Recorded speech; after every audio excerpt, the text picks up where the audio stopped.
I'm on it. I'm on it. We're now joined by the pole sitter for Sunday's AAA Texas 500, Jimmie Johnson. Driver of the number 48 Lowe's Chevrolet. It's Jimmie's first pole at Texas Motor Speedway. Jimmie, talk about that qualifying lap and the momentum you now take going into Sunday's race. Yeah, it was that was a white-knuckled lap. I'd say I didn't leave anything on the table with that one. A couple opportunities to kind of lose control there, but staying on the throttle definitely kept the car pointed in the right direction and blasted off a great lap. So proud of the effort today. When we unloaded in Q trim and the track was cool, first run or two we were just off. We didn't have the car right, and we got the car pretty close towards the end of practice, but the pace had slowed down so much that we just kind of fell in the 20s there somewhere, wherever our time was. So we weren't totally happy when practice ended, but we felt a lot better than what the chart showed, and made some smart adjustments and blasted one off there in qualifying. So great day for the Lowe's team, and tomorrow we'll get into race trim and get to work on our car and hopefully have a similar performance with the car. We'll go ahead and open up for questions. Reed, go ahead. Reed Spencer with NASCAR Wire Service. Most guys who made qualifying runs pretty much backed up what they did in practice were approximately the same. You picked up 3/4 of a second. Was that mostly due to the progress that you made during practice or the adjustments made afterwards? For that big of a chunk, it had to be both. But we ran a flat in our first lap on the track. A lot of guys ran, I think, like a 20 or a 30 was the fastest. So at the end of the day, or end of the practice session, when we put stickers back on, we ran a flat again. And guys went from running their 20s and gave up 4, 5, 6 tenths, and we maintained. So we knew we closed the gap.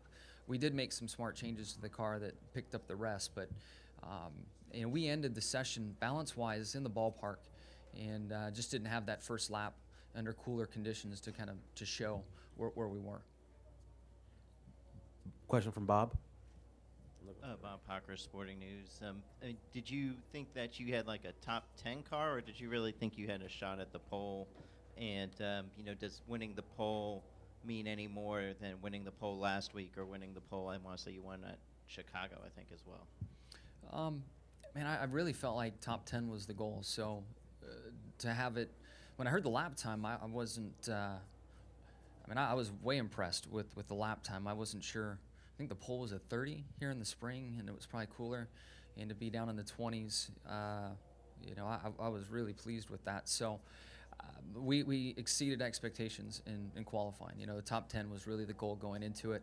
And especially with our seeding process, we felt like going out as early as we did, the guys later would have a bigger advantage and pick up some speed on us. So we definitely exceeded expectations. And then the pole, as you get closer to the end of the year, they feel like they mean a little bit more, but it's just another pole. And I'm not saying that in a negative way, but the benefits that come with it are the same that you would have at any other track.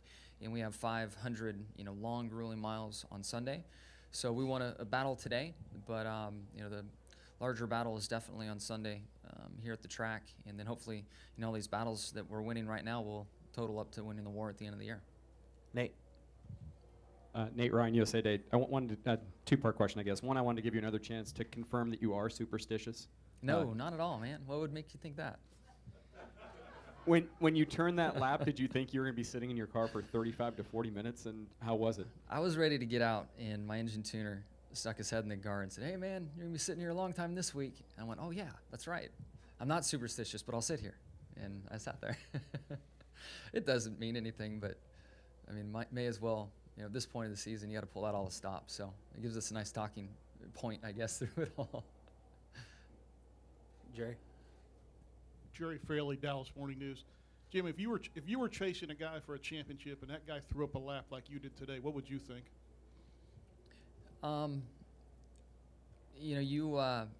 It's funny because when you run really well, you build confidence around, in your own head and around your team about how things went, and we'll certainly do that in the 48. If we qualified 10th, we'd be like, hey, that met expectations, what we thought we'd get, good job. 25th, we'd be like, hey, it's just qualifying. So long story short, every team will put a spin on it to help themselves and to help get over it. I don't think the 2 qualified all that bad. I think he's in the top 10. So that's, truthfully, if you're in the top 10 each week, you eliminate so many more issues on the racetrack. You have a good pit stall pick, decent air, and that's really the goal that we're all shooting for. I mean, getting poles are pretty special. We got a good one today and at a timely point in the season, but us racers will find a way to put the spin on it we need for the given situation.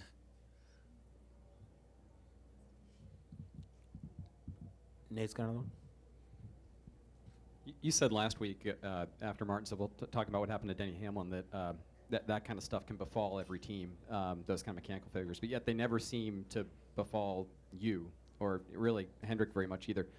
I know you've never driven for another team, but do you have a sense of like why you guys can avoid like the quality control stuff that happens that seems to afflict other powerhouses in NASCAR? That how you guys keep avoiding that? Electrical stuff is really sketchy, and that's what I was saying last week too. I mean, it really can happen to anyone. And we look at the issues the 14 car had earlier in the year, so electrical stuff with the mapping and with the EFI on the car. It happened to him, which is Hendrick's stuff, but it didn't happen to the other teams, and I don't know why.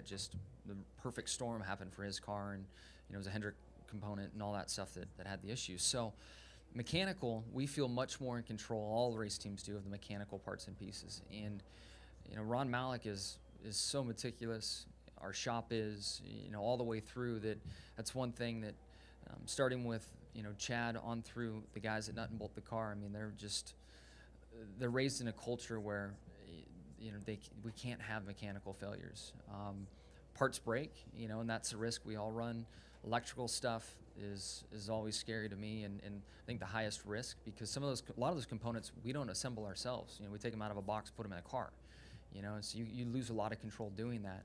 And the mechanical pieces, we worked hard over the years to try to build everything that NASCAR will allow us to, because then we can perform our own quality control procedures on things, make sure and understand why stuff works and doesn't work.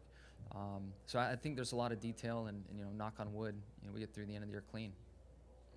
Lewis? Yeah, straight back, Jimmy. Louis Frank of Reuters and Speed Week. Following on Nate's thing, I can recall blown engines during the year, but in the chase, you don't seem to have these mechanical issues. I mean, your memory will be better than mine. Can you recall a mechanical issue in your chases when you've been the champion? In 06, we had a spark plug fail at Loudon.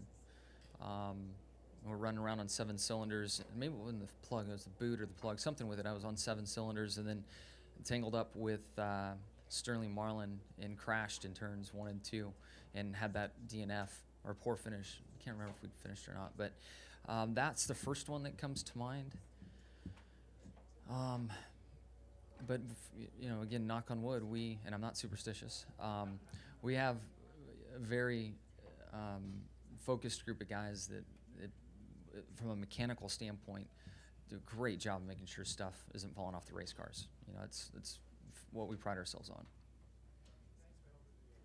You got it. Any additional questions? Not. Congratulations. Cool. Thank you.